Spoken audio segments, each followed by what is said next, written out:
오늘 저에게 주신 하나님의 말씀은 구약성경 출애굽기 15장 1절 말씀입니다. 다 찾으셨으면 저희 함께 봉독하겠습니다. 이때에 모세와 이스라엘 자손이 이 노래로 여호와께 노래하니 일러스되 내가 여호와를 찬송하리니 그는 높고 영화로우심이요 말과 그 탄 자를 바다에 던지셨음이로다. 아멘. 기도하겠습니다.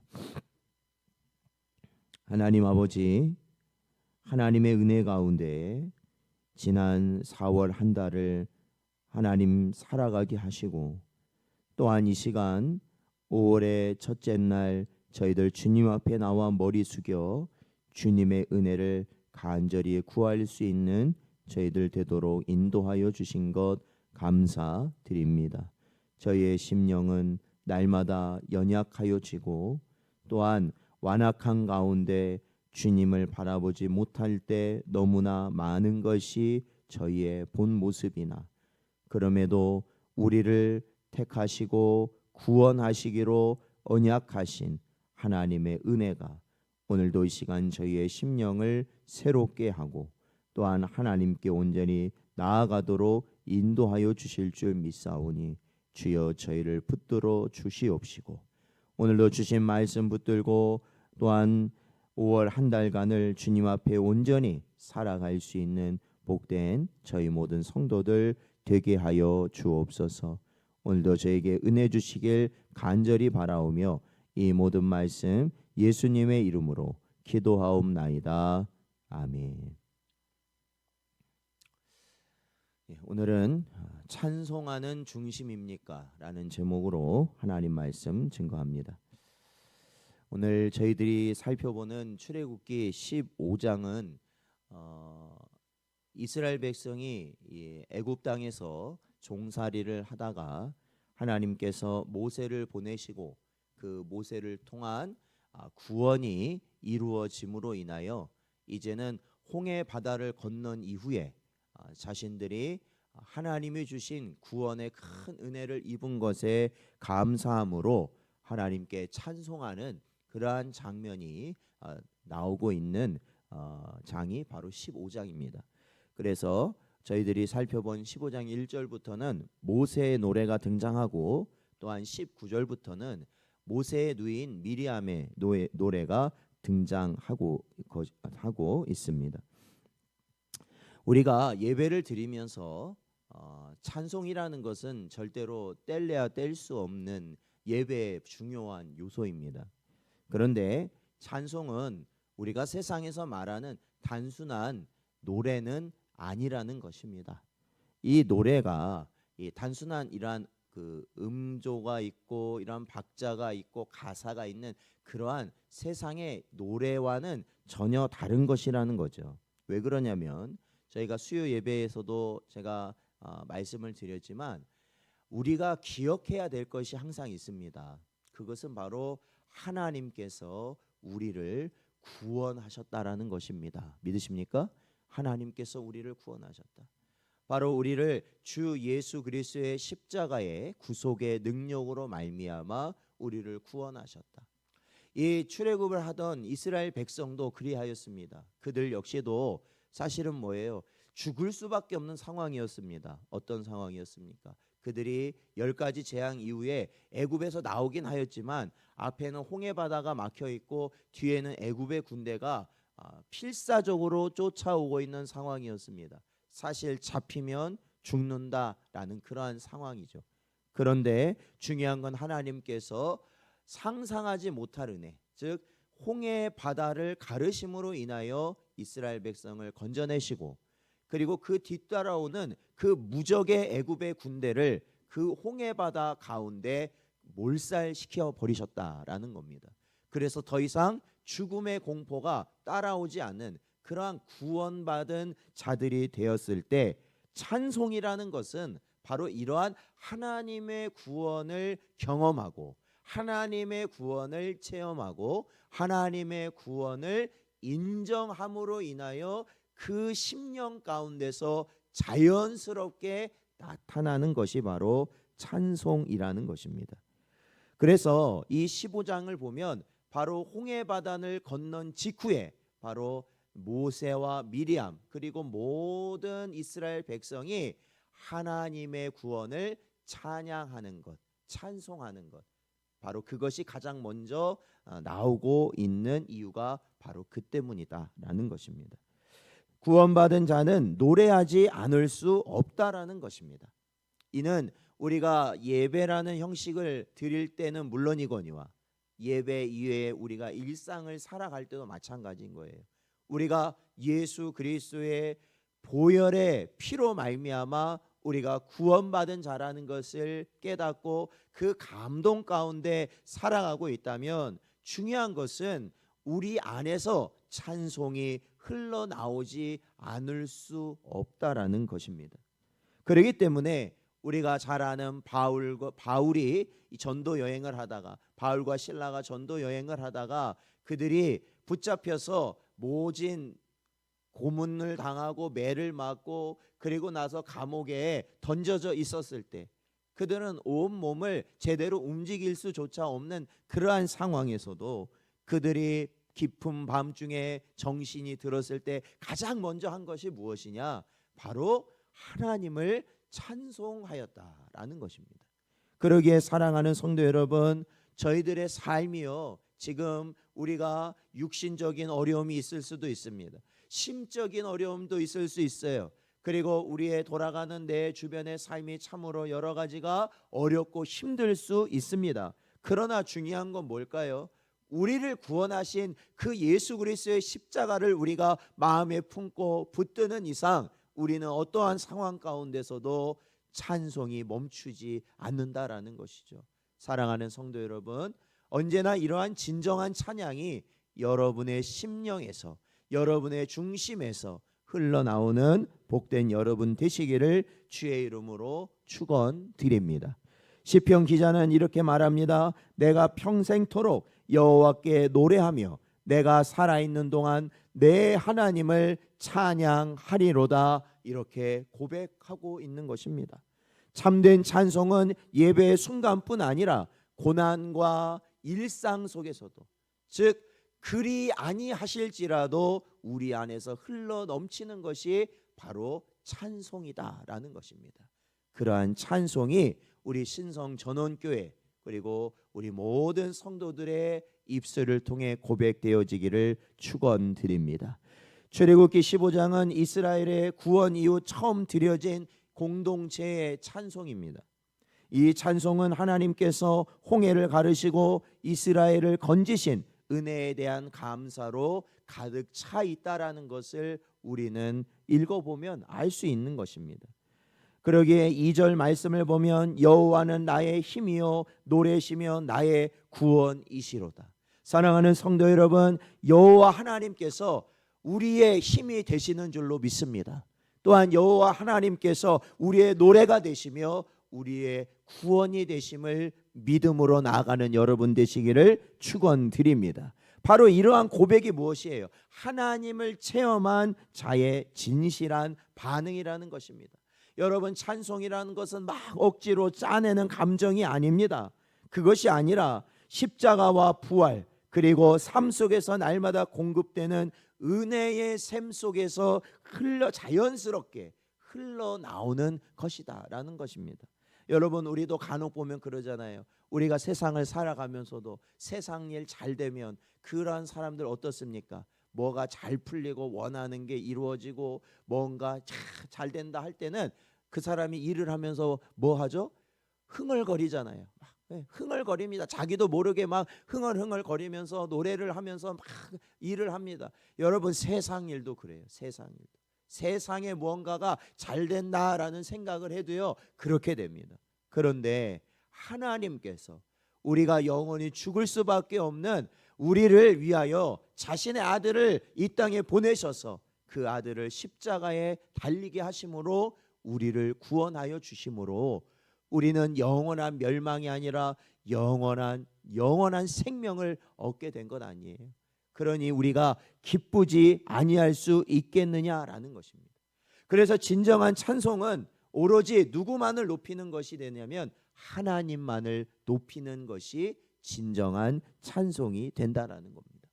오늘 본문 15장 1절에서 모세는 내가 여호와를 찬송하리니 라고 말하고 있습니다. 즉 하나님 한 분만을 높이고 하나님의 영화로우심을 찬양하는 것입니다. 그러기에 자신이나 백성들의 노력, 그러한 것은 이 찬양의 가사에 들어가지 않습니다. 여러분, 찬양이라 불릴 수 있으려면 어쩌죠? 우리가 부르는 많은 노래들 가운데 찬양이라 불릴 수 있으려면 바로 오직 경배의 대상이 유일하게 누구만 들어가 있어야 되느냐? 하나님 한 분만 들어가 있는 것이 찬양이라는 것입니다. 시편의 찬송들도 모두 그렇습니다. 예를 들어 시편 103편에서는 내 영혼아 여호와를 송축하라고 명령하며 하나님의 은혜만을 열거하고 있습니다. 우리는 때로는 나를 위한 노래를 찬송이라 생각할 수도 있습니다. 찬송으로 인하여 내가 위로를 받고 찬송으로 인하여 내가 힘을 얻고, 물론 그것도 맞습니다. 그러한 부분도 없는 건 아닙니다. 그럼에도 불구하고 찬송이라 할 때는 오직 누구만을 향해야 되느냐? 여호와 하나님만을 향해야 그것이 진정한 찬송이 된다는 것입니다. 그리고 그렇게 찬송을 할 때 바로 그 찬송이 우리 성도에게 은혜를 끼칠 수 있다라는 것이죠. 모세의 노래를 보면요, 모세의 노래가 이렇게 15장을 쭉 보면요, 사실은 시의 형태로 되어 있습니다. 그러니까 이것은 뭐냐면 반복되는 구절도 있고 그 시라는 게 그렇잖아요. 운율도 있습니다. 그러니까 어떠한 구조와 형태를 가지고 있다라는 것입니다. 그러나 이러한 이 시의 형태를 갖는 것은 바로 하나님을 찬양하는 것을 극대화하기 위한 도구로서 사용되었다라는 것을 알게 됩니다. 그러니까 하나님은 어떠한 하나님이라고 성경을 말하냐면 질서의 하나님이다라고 말을 합니다. 질서의 하나님. 막 우리가 보면은 은혜 받는 자리를 보면은 어떤 곳은 가면 질서가 무너진 곳들도 있습니다. 막 사람이 소리를 지르고 막 이러한 모습들을 보면은 어떤 사람들은 그러한 모습을 보고 아, 하나님의 성령께서 임하셨다. 물론 우리가 성경을 보면 그러한 부분도 나옵니다. 그러한 부분들도 있어요.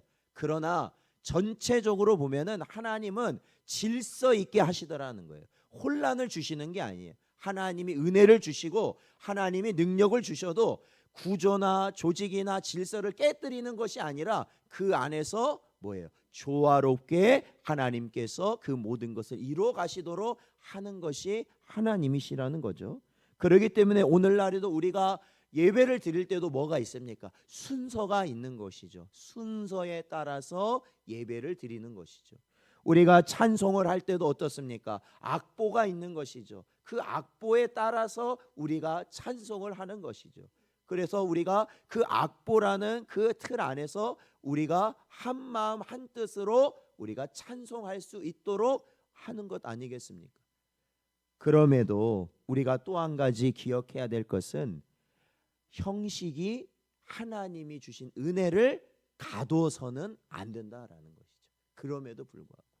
그렇기 때문에 철로 역정을 지는 존 버년 목사는 내 영혼이 하나님의 사랑으로 불타오를 때 나는 그 어떤 악보 없이도 하나님께 노래하였다라고 고백하였던 것입니다.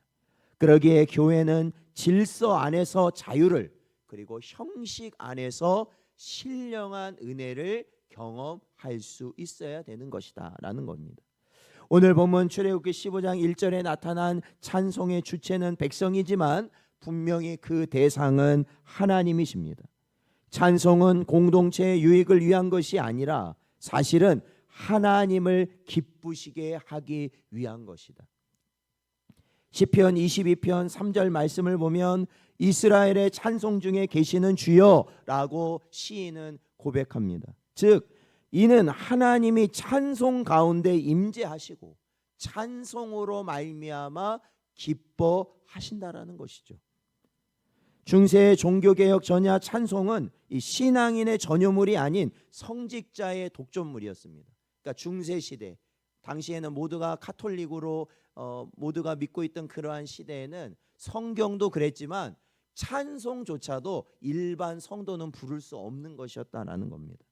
그러나 종교개혁 이후에 이 마르틴 루터가 종교개혁 이후에 가장 먼저 한 것 중에 하나가 무엇이냐면 찬송을 회중에게 돌려주었다라는 것입니다. 하나님께 구원받은 우리 모든 이들이 하나님의 구원을 찬송할 수 있도록 하였던 것이다라는 겁니다. 사랑하는 성도 여러분, 모세의 노래는 단지 홍해 사건만을 찬송하지 않았습니다. 출애굽기 15장 11절부터 17절까지 내용을 보면 하나님의 능력과 인도하심, 하나님의 거룩하심, 그리고 앞으로 하나님이 우리에게 주실 기업에 대한 것까지도 찬양하였다라는 것입니다. 사랑하는 성도 여러분, 하나님은 우리를 창조하셨습니다. 그리고 하나님은 우리를 선택하셨습니다. 그리고 하나님은 그리스도 안에서 우리를 구원하셨습니다. 그리고 지금도 하나님은 은혜로 우리를 인도하신다라는 것입니다.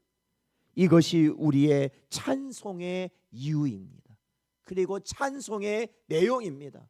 지금 우리가 무엇을 하든지 안 되고 어렵고 힘들고 정말로 우리의 마음이 무너지고 우리의 육신이 연약하여 짐으로 인하여서 우리가 불평하고 원망하고 그것으로 인하여 좌절하는 것이 아니라 그 모든 것을 홍해바다와 같이 갈라버리시고 여리고성같이 무너뜨려 버릴 정도의 그 은혜를 우리에게 허락하신 분이 바로 하나님이시라는 것입니다.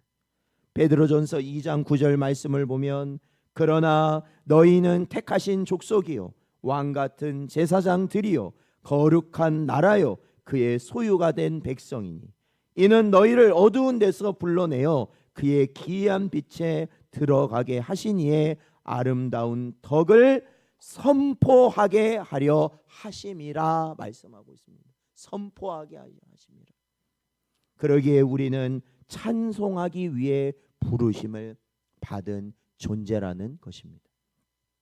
성도의 찬송은 단지 입술의 노래가 아닙니다. 오늘날 이 시대에 보여지는 모든 많은 찬송이라 불리는 노래들 가운데는 정말로 안타까운 모습들을 많이 보게 됩니다.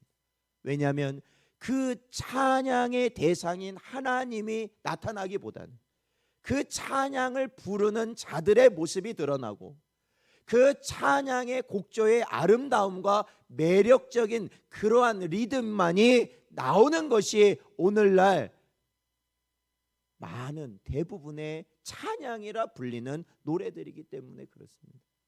사랑하는 성도 여러분, 그러한 것은 하나님이 원하시는 찬양이 될 수 없습니다. 우리의 마음과 중심에서 우러나오는 감격, 즉 그것은 구원받은 백성은 반드시 하게 되는 찬송이 나오는 것이야말로 그것이 하나님이 받으시는 찬송이 되는 것이죠. 아무리 외적인 형식이 완벽해도 중심이 메마르면 그 찬송은 공허합니다.